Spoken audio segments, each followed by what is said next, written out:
Bom dia, boa tarde, boa noite, or whatever the case may be. My name is Marcus, and I am the host of the Black Brazil Today YouTube channel, as well as the blackbraziltoday.com blog, where I analyze Brazil from the perspective of race. So today I felt like I needed to do a video that really fleshed out some of the beliefs that Brazil has had over the centuries in terms of regarding the Black population.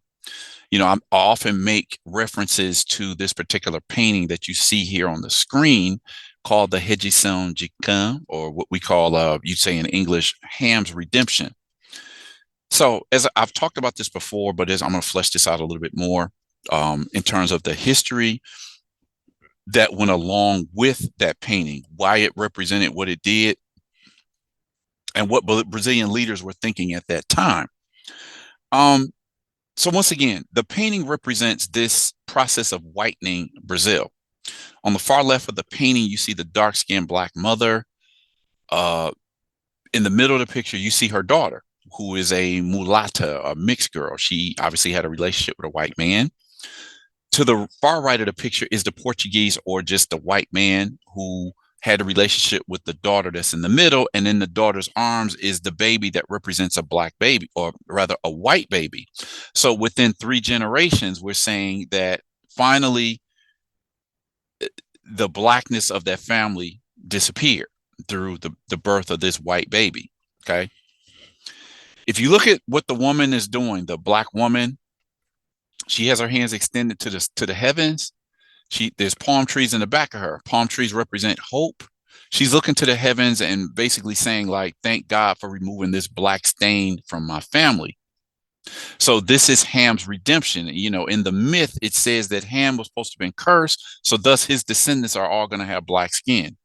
So by being redeemed, now through this baby, the curse of the Black family is over, and they've passed on to appear whiter. Now, you have millions of Brazilians who, again, I had a story maybe a week or two ago, I think about 2 weeks ago, where the Brazilian girl had been staying in the U.S. for a while, and she come to understand that Americans don't see her as white, even though she's been white in Brazil all of her life. You do have white Brazilians who would be white anywhere in the world, but they also have that Brazilian white that's only white in Brazil or in Latin America. So then what was going on around the time that there was a need to put out a painting like this? I've had this discussion with some Brazilians, and a lot of Brazilians don't believe that's what that painting means. I've talked to people who I've seen where this process of whitening is going on in their family. And it was like, it's a really delicate conversation because, when you have this thing in your head that you've been taught to whiten your family, and then somebody brings that up to you, it could be kind of offensive.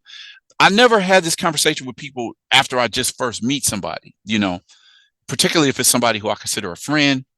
But I would present this conversation to just people, when I would, like I said, I taught English in Brazil for a number of years.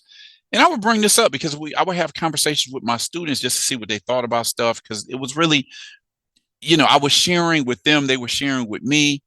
And it was just a good exchange. And they had never seen this painting before. And most of these kids, when I would ask the questions like, had you ever had a parent or a grandparent say to you, look, try to marry somebody white? And just about everybody will raise their hand. So what I want to point out here is that all the years that I have been going to Brazil, particularly the first decade, it would always be a thing. And you can see this online when you get into a discussion about race with Brazilians. It's always the finger pointing that says, no, you Americans are the ones who are racist. We all mix here, so we don't have these racial problems. But that is the problem. You can't look to the U.S. and say because Brazil is different, it means since Brazil is different, we never had any segregationist laws, black here and white there. Like, no, you never did that. But Brazil's racism went in the opposite direction. Whereas in the U.S., the white population wanted to segregate black so that they didn't mix any blood. So to keep that, quote unquote, white blood pure, any one drop of black blood makes somebody black in the United States. In Brazil, it was the opposite. When abolition happened in Brazil, and when they did a census like in 1860, 1870, they found that like 68% of the population was black or brown. An elite said, man, we'll never be able to advance as a country on the world stage. We'll never be respected with all of these black people here. We got to get rid of them some kind of way. So they're different from the United States of segregating black people. They wanted to integrate black people so that they could mix them out of the population through amalgamation or miscegenation. If you encourage people to mix with lighter skinned partners, within the thought was within 2 to 3, 4 generations that black skin would disappear. So that's what the meaning of the painting is. But at the time, there was a whole discussion going on around how long will it take for Brazil to become white. So when people say, don't make this political, interracial relationships should not be political. And it's like, on the one hand, that's true. But from the moment that Brazil said we want to mix the black population out of Brazil's midst, that's to say that is politicized from that moment. If you socially engineer the United States to be segregationist and you socially engineer Brazil so that black people want to mix so that they can create whiteness within 2 or 3 generations in their family, that is also it's also political and socially engineered. It's just both of them are very anti-black, but their approach was just different. Anyway, let's get into this because this is very intriguing. I've known about this for a number of years, and I just felt like if I keep talking about this on the channel, there should be some context here. Brazil had its own form of eugenics going on back in the day. So today's video, the racist dream of Brazil's white elite, the elimination of the black population through generations of racial mixture.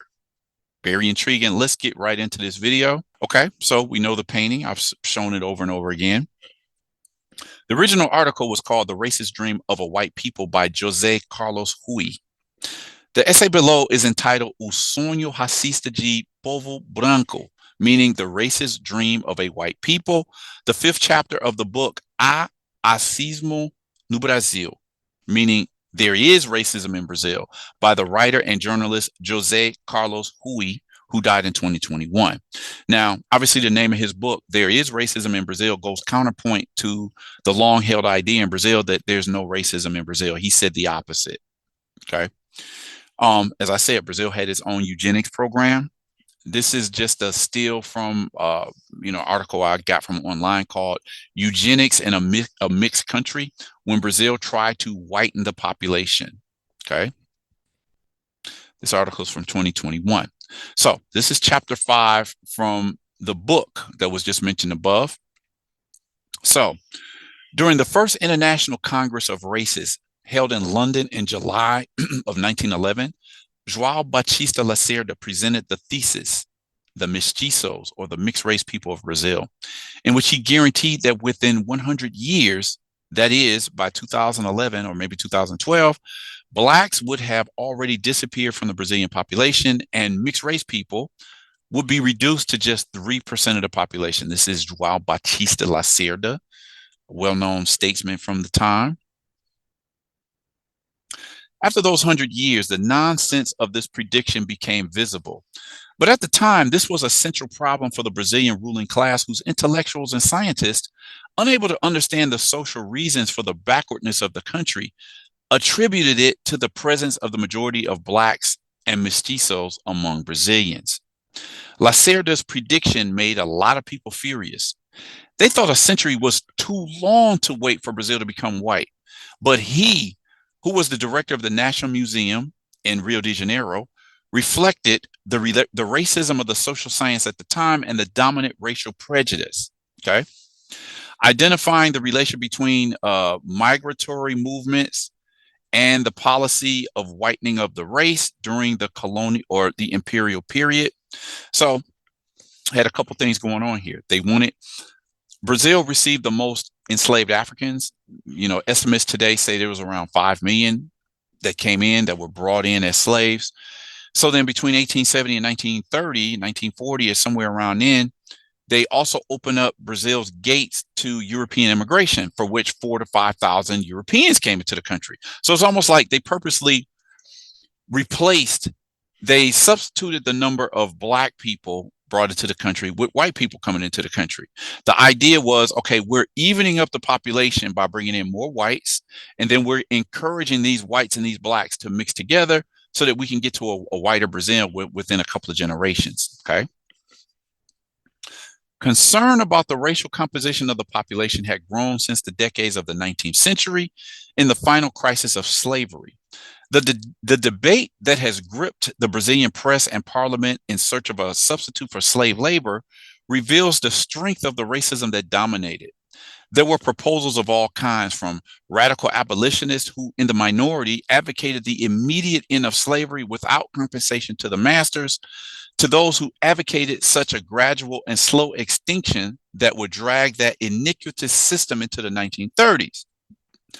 Others wanted a transitional period in which slaves would be turned into serfs of the land, free but prevented from leaving the plantations where they lived and worked. Again, this is João Batista Lacerda, who was speaking about his prediction that Black people, Black and brown, Black and mixed, however you want to call them, would disappear within 100 years. That was his prediction. So from a racial point of view, some wanted to take advantage of the free and poor population of the Northeast in the coffee farms of the Southeast. And they bumped into the resistance of the Northeastern oligarchy that didn't accept losing that extremely low-cost labor. Others wanted to bring in the Chinese. It was recently discovered that Brazil's Emperor Pedro II himself thought so, or attract Africans now as free workers. Racism was the basis for the rejection of these proposals, which were discarded. Deputy Menezes e Souza, in an 1875 report, said that Brazil needed new blood and not aged and poisoned juice. Rejecting the coming of the Chinese, a quote-unquote bastardized race, he wrote, that would degenerate ours. In 1883, Joaquim Nabuco himself refused the arrival of Chinese because he feared they would corrupt our race even more, and Brazil would be Mongolized as much as it was Africanized. This is a sign from a recent, I want to say 3 or 4 years ago, the annual Day of Black Consciousness March on November 20th. So this is in Sao Paulo, and the sign reads, "Miscegenation is also genocide," which is saying there's been an outcry against what they call the genocide of Black males in Brazil, or just young Black people. But the sign is saying, look, mixing in order to get rid of Black people, that's also a form of genocide. So this is what this sign is talking about. This sign was highly criticized in Brazil's press at the time. But I'm saying maybe people don't want to go as far as to say that socially engineering people to mix by choosing whiter partners, people don't want to consider that genocide. But in some ways, I see that argument. Okay. Thus, the idea of bringing European immigrants, mainly Italians, prevailed, an attractive idea for the ruling class for several reasons. Among them, because Italians were workers coming from a strongly hierarchical and authoritarian society, which had entered a deep crisis after the unification of Italy. The novel, The Leopard, by Giuseppe Tomasi di Lampedusa, brings a sensitive and realistic description of the Italian contradictions of that time.